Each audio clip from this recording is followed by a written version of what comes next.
ya. Dan itu dia. Dapat pahalanya kan bukan nunggu orangnya ini dulu. Kayak kau suka analoginya kalian bangun masjid, sedekah buat bangun masjid, masjidnya belum jadi, kitanya meninggal duluan. Misalkan di hari akhir dapat buku catatan amal, tidak tercatat. Saya kan sedekah 10.000, kenapa nggak ketulis? Tidak mungkin dijawabnya kayak begini. Ya kan masjidnya belum jadi pahalanya belum cair. Nggak mungkin. Ya, masjid belum jadi, duit udah masih di kantong, tapi hati udah niat, udah kecatat pahala niat. Apalagi kalau dilakuin ada pahala tindakan. Gitu. Ya. Maka istilah. Dan juga akhirnya jadi kita tidak berlebihan dalam mencintai. Nggak cuma pasangan ya. Berlebihan mencintai seseorang sampai akhirnya kalau dia yang sudah berkata tidak mungkin salah. Aduh. Dianya digoda syaitan, kitanya juga digoda syaitan. Ya. Maka kita harus tetap bersikap seadil mungkin. Ya. Kadang kan kalau dulu waktu zaman masih muda atas nama solidaritas temen bolos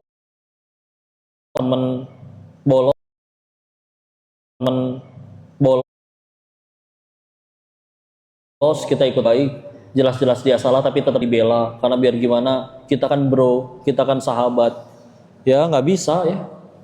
Nah sahabat yang baik nggak akan saling menjerumuskan.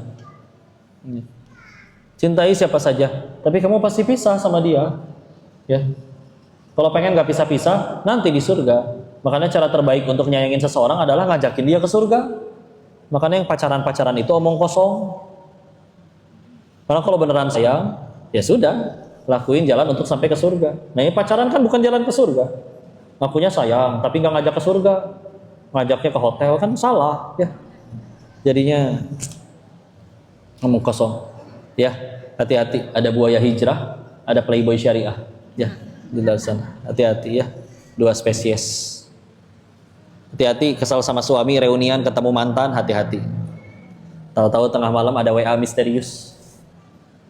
Kalau sekolah mau tanya dulu, gimana suara bebek? Baik. Gimana suara kucing? Gimana suara kambing? Gimana suara buaya? Assalamualaikum ukhti. Kamu udah tahajud belum? Sah, ya Allah. Ada yang marah nggak kalau aku WA kamu? Allahu Akbar. Pan antum tahu saya istri orang, ya. Jangan. Inna kaida syaitoni kana doifa. Sesungguhnya tipu daya syaitan itu lemah kata Allah. An-Nisa ayat 76. Kapan jadi kuat? Kalau diladenin. Makanya jangan diladenin, ya. Maksudnya diladenin gimana? Udah tahajud belum? Dibales. Iya nih bang, aku juga lagi ruku. Cielah. Bisa begitu ya? Ya ini bahaya ya. Nggak boleh. Makanya perintahnya wala taqrabuz zina, jangan dekati zina. Kenapa? Karena perhatikan jawaban semua orang yang udah kepalang selingkuh. Mereka biasanya jawab, perasaan ini sudah terlalu dalam kok. Pret. Pan antum yang masukin dalam-dalam. Coba punten izin ya. Waktu dia WA, Assalamualaikum, langsung bidadari blok. Sedih nggak? Enggak, siapa dia? Dia cuma serpihan luka dari masa laluku kok. Nggak sedih. Tapi kalau diladenin dulu, WA-an dulu, suaminya marah nggak? Enggak, dia juga sibuk sendiri. Jadi cerita kurangnya suami. Ntar menggali kenangan lama. Ingat gak dulu waktu kita SD kita gadoin koreng? Gitu, gele ya. Ah, kamu masih lucu ya seperti dulu. Bagaimana kalau kita besok makan siang? Jadi ketemu, ya. Ya ketika akhirnya namanya laki-laki perempuan perasaan timbul. Ketika udah timbul ya berat buat ngelepasin. Makanya Allah nyuruhnya wala taqrabuz zina. Sebelum ada perasaan apa-apapun yang timbul, tutup duluan pintunya. Ya. Karena Allah tahu kenapa perintahnya wala taqrabuz, kenapa perintahnya jangan dekati. Karena Allah tahu nanti ada titik di mana kalian nggak bisa nolak. Karena sudah terlalu dalam, terlalu dekat, terlalu percaya. Ini sampai ada penelitiannya di Seoul. Jadi otak manusia itu di bagian depan ada namanya prefrontal cortex. Ya. Nanti kita dulu ingat di SMA ada frontal, occipital ya, bagian belakang, bagian-bagiannya. Nah, ketika di situ adalah mengatur pusat kasih sayang gitu, dan perasaan. Itu yang membedakan kita dengan hewan.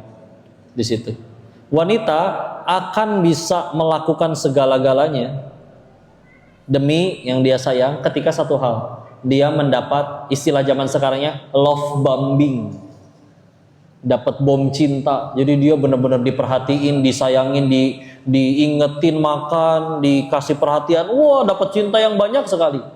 Nah, ketika dia terjatuh, ya Allah, ini dia amat sangat memanjakan aku, ini aku butuhkan dari seorang laki-laki. Dia akan rela melakukan segalanya, termasuk mohon maaf ya, akhirnya terjadi dosa zina.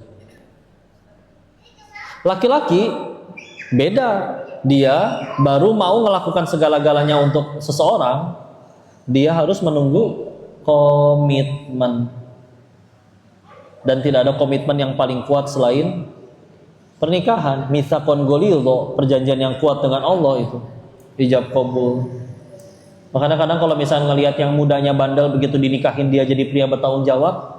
Karena laki-laki fitrahnya punya jiwa qawamah. An-Nisa ayat 34, ar-rijalu qawwamuna 'alan nisa, wa jiwa qawamah. Dia sama, dia juga sebetulnya ya Allah, berjuang itu bagi dia berat, tapi bagi dia lebih baik berjuang daripada mendapati orang yang ada di dalam tanggung jawabnya kelaparan. Sama, dia juga capek kerja, tapi bagi dia lebih menyiksa ketika mendapati nyampe rumah pulang, orang yang seharusnya dia penuhi, ditanggung jawabi, malah kekurangan, kelaparan. Oh, dia nggak bisa itu. Kalian udah jadi orang tua, ngerasain sendiri lah. Nggak apa-apa kita yang lapar, anak-anak jangan, betul gitu kan? Sama laki-laki juga. Udah nggak apa-apa, aku udah makan tadi di kantor, padahal belum. Yang penting anak istri di rumah kenyang. Sampai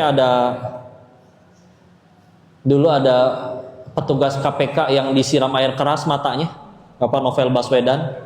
Pokoknya udah 2 kali podcast sama beliau bilang kayak begini. Hampir semua koruptor yang beliau tangkap itu diawali dengan satu hal, yaitu ketika ada satu mulut di rumahnya yang tidak pernah puas. Ya. Jadi dia udah dapat duitnya gede. Tapi ketika akhirnya yang di rumah, mana nih Pak, kurang lagi, tetangga udah ganti tas baru, aduh besok kondangan aku nggak punya baju, eta 3 lemari naon isinya kalau bukan baju. Ya. Maksudnya nggak ada yang baru gitu. Ya. Dan akhirnya kurang, punten. Laki-laki instingnya qawam, memenuhi. Laki-laki tuh mau kayak gimana kalau dia betulan pria betulan, mau dicuekin, mau dijahatin, mau anak-anak kayak gimana, laki-laki aku harus penuhi. Aku harus provide, menyediakan. Karena itu tugas saya. Karena kalau saya tidak menyediakan, mereka gagal sebagai laki-laki. Mereka ngerasa, oh berarti aku bukan cowok, berarti aku bukan pria. Dan perasaan tercorengnya harga diri dia sebagai pria, oh bagi dia itu hina banget. Mendingan lapar daripada terhina seperti itu. Ya. Nah, pernah ada teman di komunitas dakwah juga. Beliau, kita sholat asar bareng, begitu beda sholat asar, minta waktu ajak ngobrol.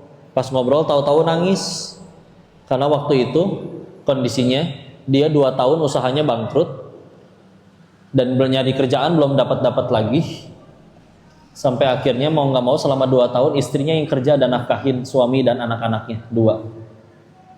Emang kenapa? Istrinya nyap-nyap, ngungkit-ngungkit atau nyindir-nyindir? Sebetulnya enggak, dia sadar ini ridho, ini cuman ya gitulah laki-laki. Aku ngerasa gagal sebagai pria dong.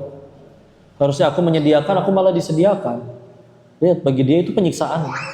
Makanya kalau ada laki-laki yang malah manfaatin soal istrinya yang kerja, dia enak-enakan di rumah, nggak tahu ya itu disebut pria atau bukan, nggak tahu ya. Sampai ada istilahnya kalau di luar sana, mohon maaf ya, katanya mokondo katanya. Ya itu naudzubillah. Ya. Tapi ya begitu ya. Kayak bismillah yuk. Cintai siapa saja, tapi engkau pasti berpisah dengannya. Ya tetap jadi orang baik. Kita jadi istri yang baik, jadi suami yang baik. Dan kita juga pasti pisah. Syarat kalau pengen ketemu lagi, kalau betul-betul sayang, nanti di surganya Allah. Maka ya pastikan. Makanya tugas dari Al-Qur'annya juga sama kan? Surat 66 At-Tahrim ayat ke-6. Ya ayyuhalladzina amanu qu anfusakum wa ahlikum naro. Salah satu tugas tujuan kalian berumah tangga, salah satu goalsnya lihat, wahai orang-orang beriman, selamatkan diri kalian dan keluarga kalian dari api neraka. Itu tugasnya. Ya. Karena Allah tahu kalian pasti sayang nanti dengan anakmu, dengan pasanganmu. Maka kalau pengen sayangnya abadi, maka selamatkan dulu diri kalian dari api neraka. Nah, kalian nyampe di surga, di sana kalian abadi. Silakan berbahagia selama-lamanya. Ya. Di dunia, secinta-cintanya kita terpisah oleh umur. Ya. Kita nggak tahu siapa yang pulang duluan. Ya. Kalau kayak kasusnya kakek nenek yang dari mami, kakek pulang duluan. Nenek jaraknya cukup jauh ya, sama bapak tua. Yang dari papi juga, bahkan kok kamu nggak ketemu kakek yang dari papi, karena kakek yang dari papi meninggal bahkan dari papi waktu SMP. Amah nenek baru meninggalnya sekitar 2-3 tahun yang lalu, umur 88 tahun.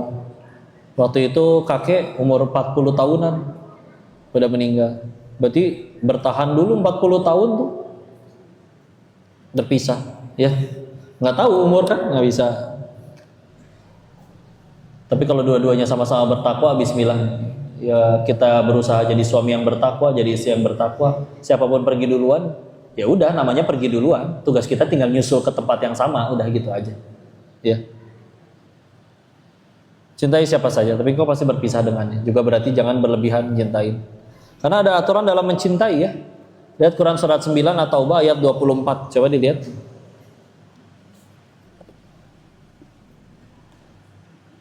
Qul in kana aba'ukum wa abna'ukum, silakan. Ayat yang itu. Ketemu?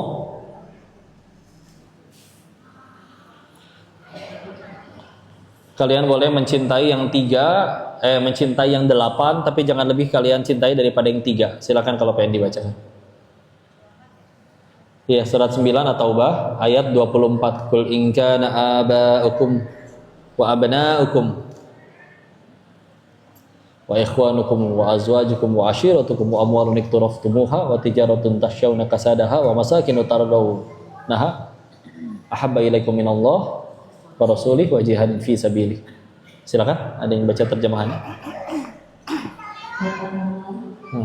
Jika bapak-bapakmu, anak-anakmu, saudara-saudaramu, istri-istrimu, keluargamu, harta kekayaan yang kamu usahakan, perdagangan yang kamu khawatirkan kerugiannya, dan rumah-rumah tempat tinggal yang kamu sukai, lebih kamu cintai daripada Allah dan Rasul-Nya, serta berjihad di jalannya, maka tunggulah sampai Allah memberikan keputusannya, dan Allah tidak memberi petunjuk kepada orang-orang fasik. Masya Allah, jazakillahu khairan Ustazah, semoga selalu dijaga dan berkahi dimuliakan oleh Allah. Allah menyebutkan ada 8 hal yang silakan kamu cintai. 1, ayah kalian. Sini bapak-bapak berarti termasuk mertuanya, ya. Anak-anak kalian, saudara-saudara kalian, adik, kakak, ya. Istri, kalau 1, nah ini kan di dalam Islam ada yang lebih, misalkan nih istri-istrimu. Selanjutnya keluargamu, ya paman, ya bibi, ya ponakan, ya. Terus apalagi, tidak cuma keluarga tuh ternyata, harta yang kamu usahakan. Ya Allah, udah saya kumpul-kumpul nih, boleh kalian cintain. Apalagi perdagangan yang kamu khawatirkan kerugiannya. Ya Allah, aku udah ngerintis usaha ini puluhan tahun, takut rugi. Kalau rugi juga harus jadi gak bisa nafkahin orang yang tersayang. Silakan, itu kita cintai. Dan yang terakhir, wa wasakinu tardawnaha, tempat kalian tinggal. Ya wajar kalau kita cinta sekali dengan tempat tinggal kita, rumah, tempat di mana kita bisa istirahat, terlindung dari panas, dari hujan, bebas, ya. 8 itu silakan kalian cintai, tapi jangan lebih kalian cintai daripada 1, Allah, Rasulnya, dan jihad di jalannya, berjuang di jalannya, ya. Hatta ya'ti Allahu bi amrih, jangan tunggulah sampai Allah memberikan keputusannya. Dan Allah tidak memberi petunjuk kepada orang-orang fasik. Kayak gitu, ada aturan dalam mencintai ternyata, ya. Yang terakhir, beramalah semaumu tapi engkau pasti mendapat balasannya. Silakan. Tapi semua perbuatan kalian akan dipertanggungjawabkan. Ingat yang Umar bin Khattab ngomong sama ranting. Umar bin Khattab radhiyallahu anhu mengambil sebatang ranting, wahai ranting, betapa nikmatnya menjadi dirimu. Amirul Mukminin, kenapa enak jadi ranting? Iya, ranting ini dia tidak akan ditanya oleh Tuhannya. Sedangkan aku Umar, setiap perbuatanku akan dimintai pertanggungjawaban oleh Allah, akan ditanya. Ya, bahkan beliau menambahkan kalau sekiranya seluruh umatnya Muhammad SAW semuanya masuk surga kecuali satu orang, maka beliau berkata, sepertinya aku satu-satunya orang yang gagal ke surga tersebut. Ya, itulah Masya Allah ya. Padahal ketakwaan dan derajat setinggi beliau, tapi ngerasa yang paling berdosa di antara orang-orang. Ya itulah imannya. Merasa salah itu soleh, merasa soleh itu salah. Ya. Kadang kita pede, tenang aja, ngerasa Bismillah, merasa mungkin ya Allah aman menuju surga. Padahal kalau pengen jujur ya ibadah kita kayak begitu loh ya. Dan Imam Ghazali mengingatkan di dalam kitabnya Ihya Ulumuddin, salah satu dosa besar yang paling tidak terasa adalah merasa diri ini sudah aman dari azab Allah. Kata siapa udah aman? Salat kita, Allah kita tahu sendiri kualitasnya begitu, ngebut-ngebutnya, cepet-cepetnya, lupa rokaatnya. Sedekah kita Allah tahu keikhlasan kadar dia dalam hatinya seperti apa. Ya. Dan padahal semua yang diwajibkan ke kita di zaman sekarang jauh lebih mudah. Mau sholat masjidnya banyak, mau ngaji masjid pengajiannya banyak, mau wudu sumber airnya banyak. Ya. Dan kita kayaknya kalau misalnya orang zaman Arab zaman jahiliyah dibawa tinggal ke Bogor, dikira surga kayaknya. Karena jannatun tajri min tahtihal anhar. Kebun-kebun yang mengalir sungai di bawahnya, kebun raya. Ya. Coba kita mah hijau semua sebogor teh ya Allah. Kali, ya meskipun kalinya kayak Milo atau Ovaltine ya. Dulu kan jernih, sekarang udah agak kayak bajigur. Ya. Seperti itu. Ya. Maka istilah beramalah semaumu tapi engkau pasti dapat balasannya. Berarti begitu juga kebaikan, dapat balasan juga. Jadi kalau kita lagi nolongin orang, aslinya juga kita lagi berbuat baik ke diri sendiri. Kalau kita lagi jahatin baik diri sendiri atau jahatin orang, ya udah kita aslinya lagi jahat ke diri sendiri. Karena balasannya pasti datang, mau kabur kemana? Dia istilahnya terserah, beramal semau kamu, tapi engkau pasti dapat balasannya. Setiap hamba akan diberi balasan dan amalnya. Jika amal itu baik dibalas dengan pahala di surga, sebaliknya jika amal itu buruk pasti akan dibalas dengan siksa di neraka. Begitu? Pas ya, 10.27, udah sisa 3 menit. Dan nanti ada waktu juga untuk diskusi, ngobrol-ngobrol, tanya jawab. Bismillah, semoga lancar puasanya. Saya kembalikan lagi dulu kepada Ustazah MC kita, tafadhol.